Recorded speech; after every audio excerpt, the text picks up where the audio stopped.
সোনার দোকানে পুলিশের দাদাগিরি, দোকান কর্মীর সঙ্গে বচসা। সিসি ক্যামেরা ফুটেজ দেখুন। এই যে পুলিশ কর্মী, তিনি মারধর করছে। শাখা কিনতে গিয়েছিলেন, শাখা কেনার সময় রীতিমতো বচসা এবং সেই বচসার পর এই কর্মীকে মারধরের অভিযোগ। অর্থাৎ সোনার দোকানে পুলিশের দাদাগিরি। একদিকে যে ছবি আপনাদের দেখাচ্ছি, সিসি ক্যামেরা ফুটেজ দেখাচ্ছি আপনাদের, সিসি ক্যামেরা ফুটেজে স্পষ্ট এএসআই যিনি রয়েছেন তিনি দোকানে ঢুকে শাখা কিনছিলেন, সেই শাখা কেনা নিয়ে বচসা।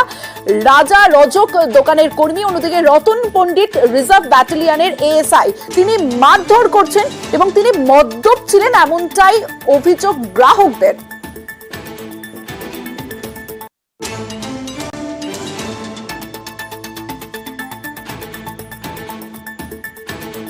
উনি একটা মানে জিনিস কেনার জন্য অ্যাডভান্স করে দিয়ে গেছিল ওনার বাড়ি থেকে কেউ একজন, তো উনি ওটা নিতে এসেছিল।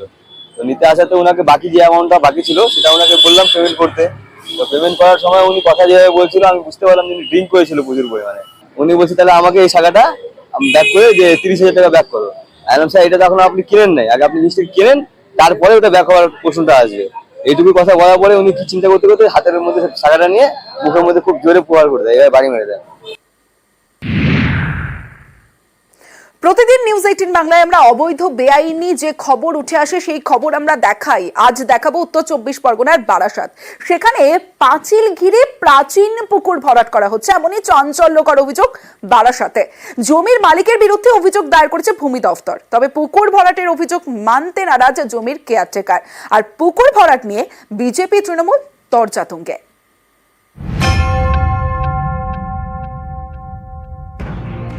এই যে ফাঁকা জমি দেখছেন, কয়েকদিন আগে এটাই ছিল বড় একটা পুকুর, সেটাই ভরাট হয়ে গেছে বলে অভিযোগ। উত্তর 24 পরগনার বারাসাত থানায় পুকুর ভরাটের অভিযোগ দায়ের করেছে ভূমি দফতর। অভিযোগ, বারাসাতের বিষ্ণুপুরে 4 বিঘার পুকুর ভরাট হয়েছে। চারপাশে পাঁচিল তুলে পুকুরে মাটি ফেলা হয়েছে। স্থানীয়দের অভিযোগের ভিত্তিতে আসরে নামে ভূমি দফতর। শনিবার ঘটনাস্থল ঘুরে দেখেন বারাসাতের বিএলআরও সুদীপ্ত বন্দ্যোপাধ্যায়।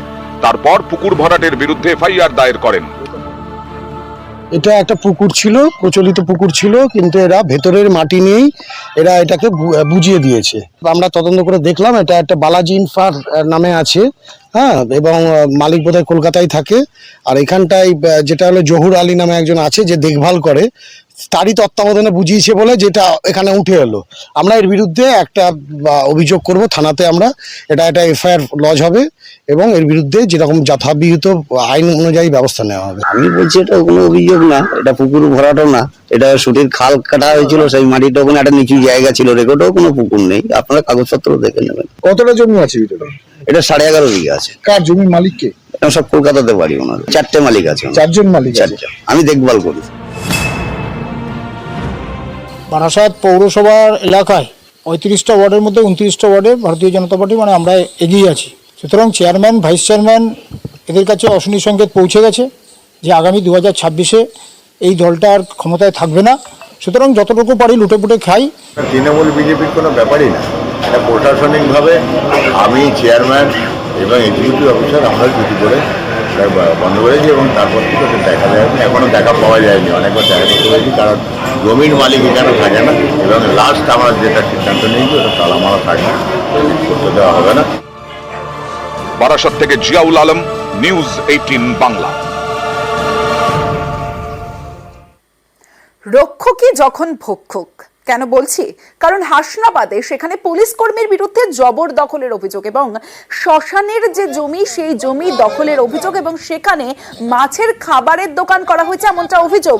হাসনাবাদে জমি দখলের অভিযোগ এবং সেখানে দখল করে নির্মাণ আগুন জ্বালিয়ে বিক্ষোভে গ্রামবাসীরা, আর পদক্ষেপের আশ্বাস উপপ্রধানের। শ্মশানের পাশেই, শ্মশানটা ছিল সরকারি জায়গায়, ওর পাশে আমার নিজের সম্পত্তি, রায়তিক সম্পত্তি। সেটা হচ্ছে ওর মামা পুলিশ, অমিত গাইন পুলিশ থাকাকালীন পুলিশের ভয় দেখিয়ে আমাদের এই জায়গা দখল করে এই পোলট্রি ফার্ম শুরু করছে। প্লাস ওর মামা হচ্ছে প্রধান ছিল এক সময়, গায়ের জোরে দখল করে আমাদের জায়গা দখল করে পোলট্রি ফার্ম করছে। আমাদের এই জায়গা শ্মশান ছিল, অমিত গাইন পুলিশ গ্রামের মানুষকে ভয় দেখিয়ে শ্মশানটা উচ্ছেদ করে বাড়ি করেছে, তাই আমাদের শ্মশান চাই। আমরা সরকারি জায়গা ছিল, এটা সরকারি জায়গা। এখানে শ্মশান ছিল, শ্মশানে পুজো অর্চনা হতো এবং মানুষ মানে দহন করতো, সেই জায়গাটা দখল করে নিয়েছে। আমরা এখন সেই জায়গা নিষেধ করতে চাই। এবার রায়গঞ্জের দিকে নজর রাখবো, কারণ শ্মশান সংস্কারের টাকা তছরূপের অভিযোগ বিজেপি প্রার্থীর বিরুদ্ধে। রায়গঞ্জের বিজেপি প্রার্থী মানস ঘোষের বিরুদ্ধে অভিযোগ, তৃণমূলে থাকাকালীন 10 লক্ষ টাকা তছরূপের অভিযোগ। রায়গঞ্জের বাহিনী টায়ার জ্বালিয়ে বিক্ষোভ স্থানীয়দের।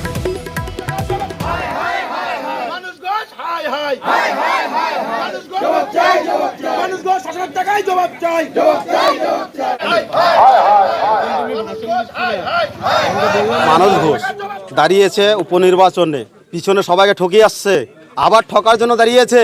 আমরা চাই না মানস ঘোষের মতো লোক এমএলএ। আমরা চাই আমাদের যেই লোক আমাদের এই গ্রামের উন্নয়ন করবে তাদেরকে আমরা সামনে চাই। আমাদের গ্রামবাসী বুঝতে পারছি এরকম মানস ঘোষের মতো বেঈমান চোর থাকলে আমাদের গ্রামবাসী মরে যাব।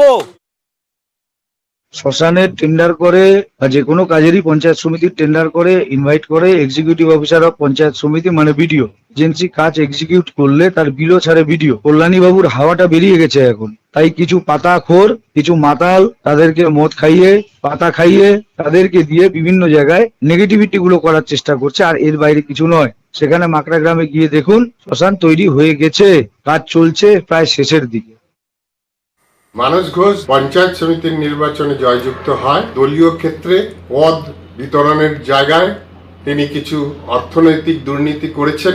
পঞ্চায়েত সমিতি চালানোর ক্ষেত্রেও তার বিরুদ্ধে কিছু কিছু অর্থনৈতিক দুর্নীতির অভিযোগ আছে।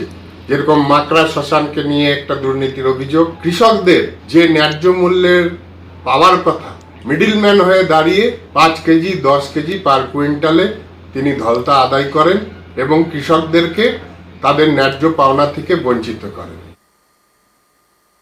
একটা ছবি দেখাই আপনাদের প্রথমে। এই যে জেটি, এই ভাঙা জেটি 1-2 বছর নয়, 6 বছর ধরে ভাঙা জেটি। আর এই জেটি দিয়েই ফেরি চলাচল চলছে, ঝুঁকির যাতায়াত। প্রতিদিন এভাবেই যাতায়াত করেন এখানকার মানুষজন। হিঙ্গলগঞ্জের কুমিরমারিতে ভোগান্তির এক শেষ। জেটি সারানোর দাবিতে আজ বিক্ষোভ দেখান গ্রামবাসীরা।